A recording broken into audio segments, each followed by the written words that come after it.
கிரீச் கிரீச் என்று சத்தம் எழுப்பிக் கொண்டே வந்தது சக்கரம், சைக்கிள் சக்கரம். உடைந்து போய் கம்பிகள் கலன்று போய் வளைந்து கலண்டு போய் கிடக்கும் உன்னிடமிருந்து ஏன் இந்த கூச்சல் குழப்பம்? இப்படி சைக்கிள்காரன் கேலி செய்தான். என்ன செய்ய மனிதா, தேவையில் இருப்பவர்கள் தங்களது தேவைகளை இப்படி கூச்சல் போட்டுதானே கவனத்திற்கு கொண்டு வர வேண்டி இருக்கிறது.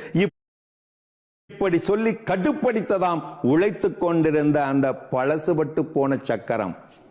அசத்தலா இருக்குல்ல, ஆழமான செய்தியோட திரும்ப சொல்றேன் கேளுங்க. கிரீச் கிரீச் கிரீச் கிரீச் என்று சத்தம் எழுப்பிக் கொண்டே வந்தது சைக்கிள் சக்கரம்.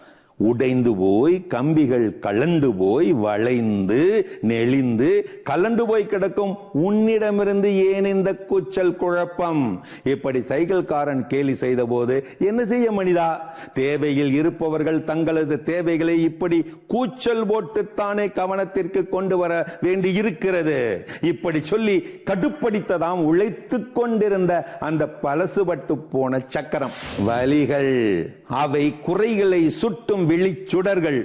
நெஞ்சுவலியும் பல்வலியும் முட்டிவலியும். கைதவறினால் கண்ணாடி உடையும் என தெரிந்து வைத்திருப்பவருக்கு வாய்தவறினால் மனம் உடையும் என ஏனோ தெரிகிறதில்லை. விலகியவர்களுக்காக விலக்கியவர்களுக்காக நீ மனம் வருந்தாதே, உன்னோடு இருக்க அவர்களுக்கு கொடுப்பினை இல்லை என்று கடந்து போய்கொண்டே இரு. வலிகளை கடத்தும் கடவுள் வழிகளை காட்ட மாட்டாரா?